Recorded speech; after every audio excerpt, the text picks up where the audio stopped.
Say hi to your daughter. He always thought evil wore guns and masks.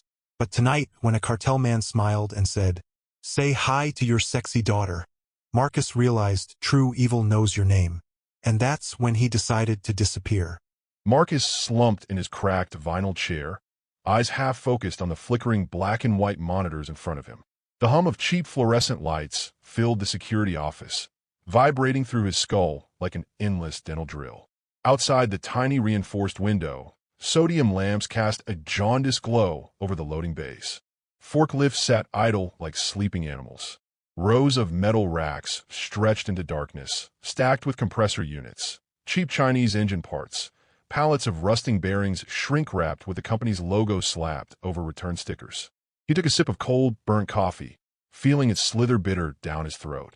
A stale donut sat untouched on the desk beside him, pink icing melting into the cardboard box. His stomach felt like knotted rope. He hadn't eaten since yesterday's dinner, stale pizza slices with Leva, his daughter, as they watched YouTube on her cracked tablet. He used to care about this job, used to log every dented crate and missing pallet with loyal diligence. Before he learned the truth, before he saw the shipments that came at 3 a.m., unmarked trucks with reinforced floors and hidden compartments. Pallets marked as hydraulic pump kits that left the facility as duffel bags stuffed with folded AKs and bricks of dense powder sealed in vacuum plastic. Marcus wasn't stupid. He knew the owners weren't selling enough defective compressors to keep the company out of debt.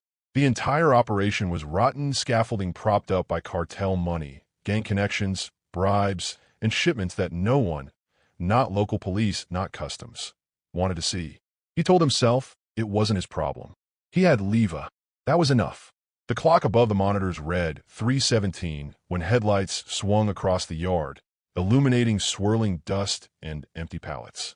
A refrigerated truck reversed to loading bay 3 with mechanical precision. Brakes hissed. Metal clanged as the roll-up door opened. Marcus leaned forward, greasy fingerprints smearing the monitor glass as he watched men in black coats unload crates stamped refrigerated bearings, with biohazard stickers covering custom stamps. The cameras flickered briefly. An EM burst from their jammers. He hated that. Always gave him a spike of dread in his chest. As the last crate rolled down the ramp, one of the men jumped off the truck. Tall, thin, olive skin, black hair slicked back under a knit cap.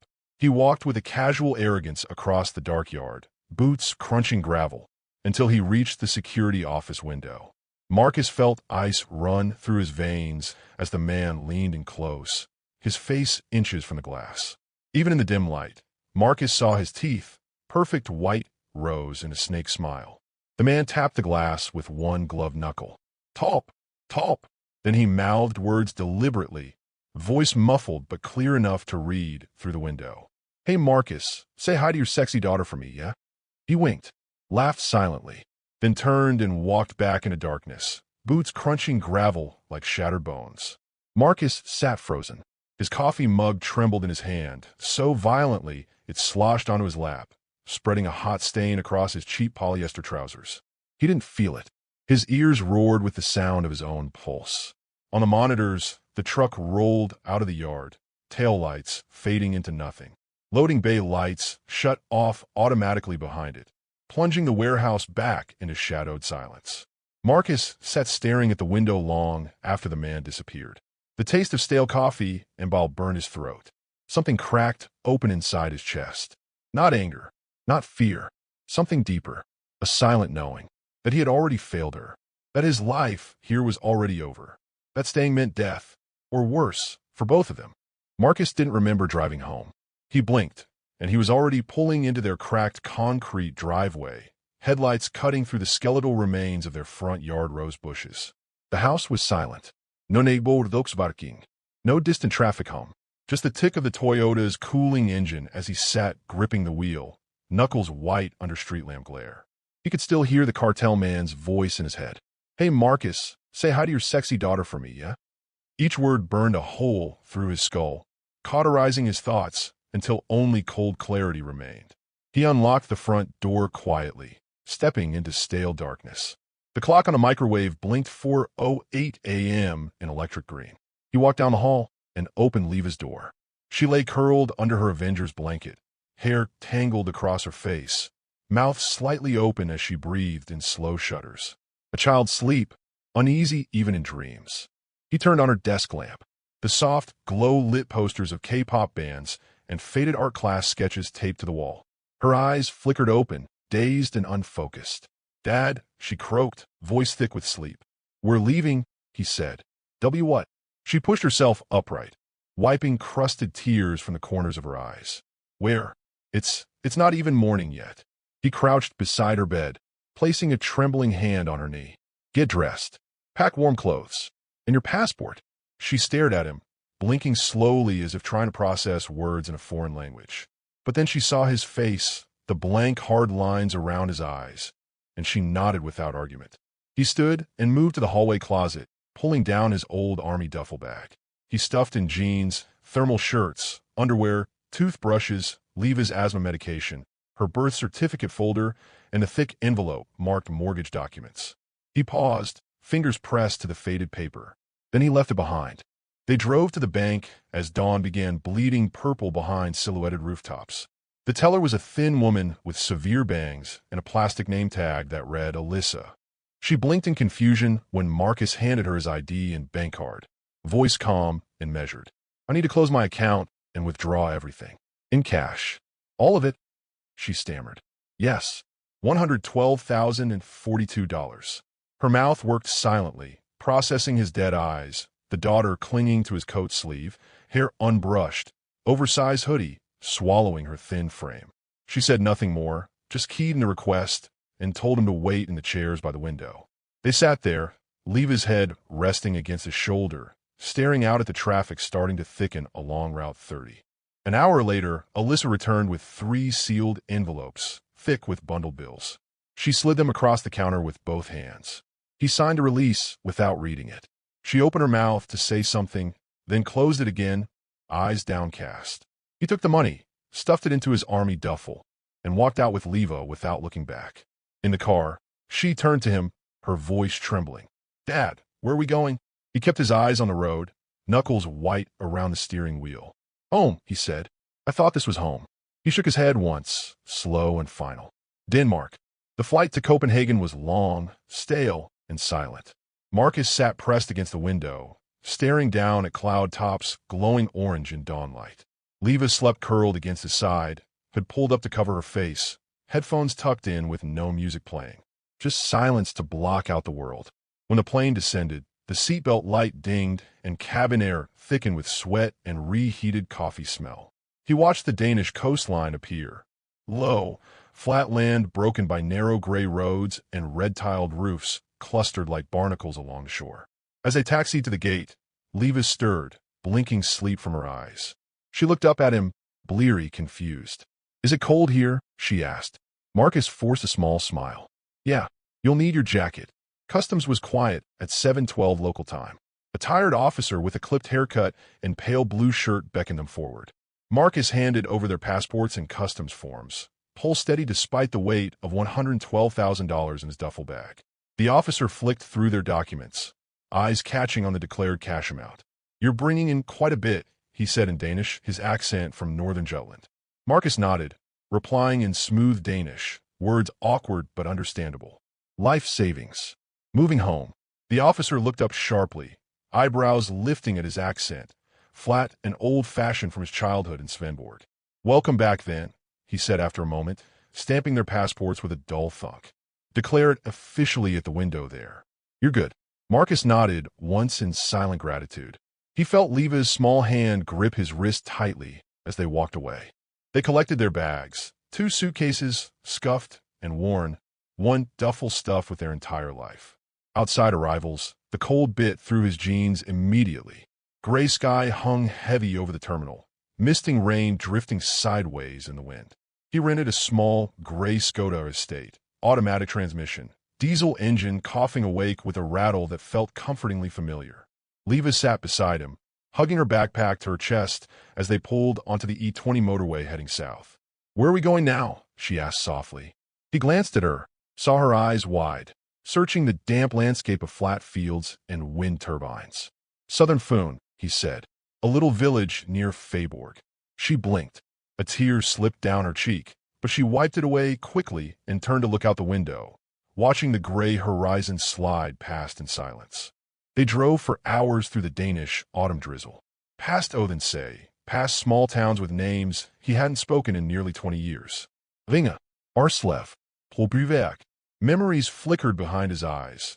Childhood bike rides down gravel farm roads, rhubarb stalks dipped in sugar, his mother's fried flounder with parsley sauce, the smell of seaweed rotting on summer beaches. When they reached Feyborg, he turned down a narrow side road lined with damp hedgerows. They passed old half-timbered houses with moss-eaten roofs, fish smokehouses closed for winter, and a gray church tower rising above rust-colored rooftops. He parked in front of a small two-story brick building. A faded sign above the door read, Slagter Nielsen, Nielsen's Butcher. Long closed, windows papered over with yellowed flyers. Upstairs, a crooked metal stair led to a single apartment door. He shut off the engine, feeling the ticking of cooling metal echo in his chest. This is it, he said. Leva looked up at the sagging gutters, the peeling paint. She nodded once, a tiny motion, and unbuckled her seatbelt without a word. The apartment smelled of dust and old cooking fat. Marcus unlocked the door with the rusty key the landlord handed him without ceremony. The narrow hallway opened into a living room lined with peeling floral wallpaper. A small kitchenette sagged against the far wall. 2 electric burners, a chipped stainless steel sink, and a dented white fridge humming like trapped bees. Leva set her backpack down gently in the middle of the faded linoleum floor. She turned slowly, taking it all in. A single tear slid down her cheek, but she wiped it away quickly, forcing a thin smile. It's cute, she said in Danish, voice small and trembling. Marcus felt his chest tighten. He walked over, kissed the top of her head, and whispered, It's safe. They spent that first evening scrubbing. Marcus cleaned black mold spots from the bathroom tiles while Leva wiped down the kitchen cupboards with vinegar water. The place felt stale with long disuse. Each ragged sponge swipe peeled away years of neglect, revealing something almost livable. They ate rye bread with liver pâté for dinner, sitting on the floor with their backs against the cold radiator. Outside, rain drummed softly against the small window, street lamps casting pale yellow light onto cracked pavement below. Leva chewed slowly, eyes half closed with exhaustion. Do you remember living here? She asked in Danish. Marcus swallowed, throat tight with old memories. I remember being happy here, he said. She didn't reply, just nodded, blinking hard to hold back fresh tears. The next morning, Marcus woke before dawn, his body clock still stuck on American night shifts.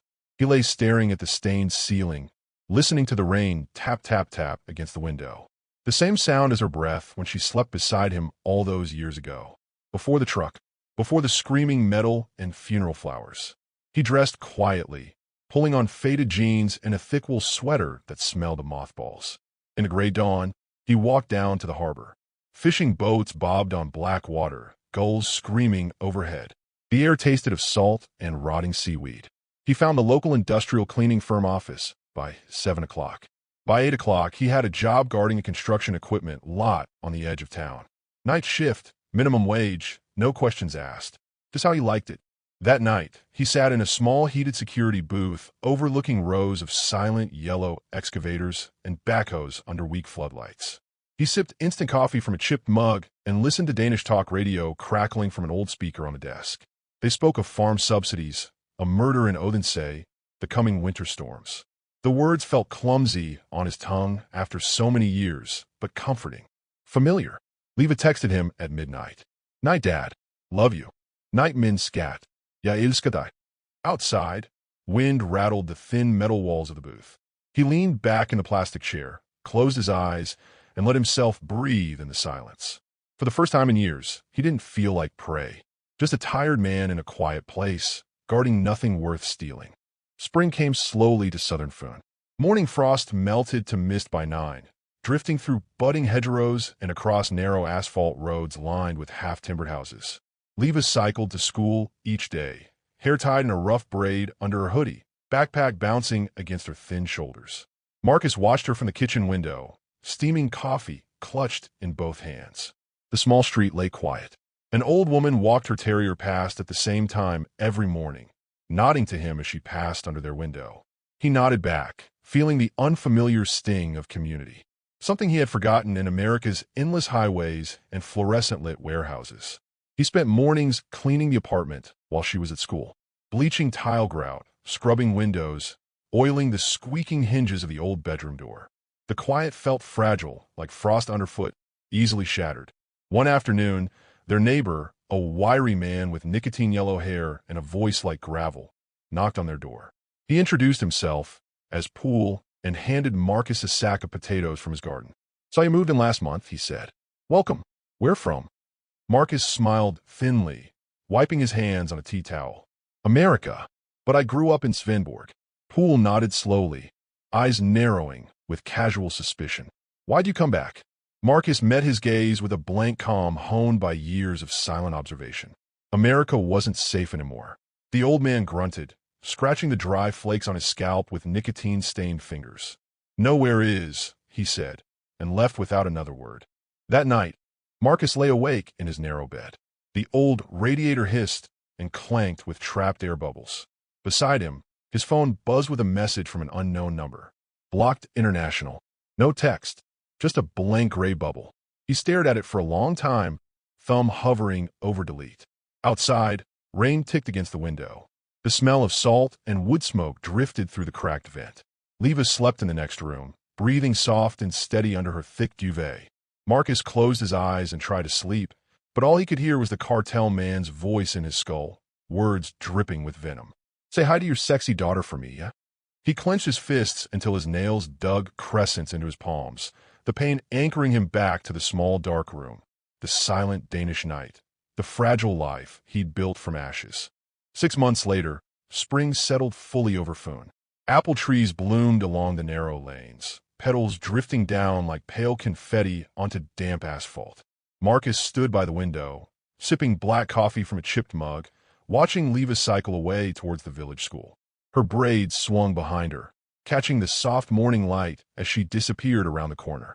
He closed his eyes and listened to the gulls screeching down by the harbor. Their cries mingled with the distant hum of fishing boats returning with dawn catches. The old butcher's shop downstairs remained empty. Sometimes he wondered if he should buy it, turn it into something, anything, but the thought never stuck. He wasn't a builder. He was a guard, a watcher. It was all he knew. Work stayed quiet. Nights spent in the small heated booth at the construction lot, sipping instant coffee, listening to the buzz of Danish talk radio. Stories of EU policy debates, the Prime Minister scandals, upcoming May Day marches. Small, ordinary problems. Not crates of guns hidden in frozen chicken. Not cartel men with snake smiles.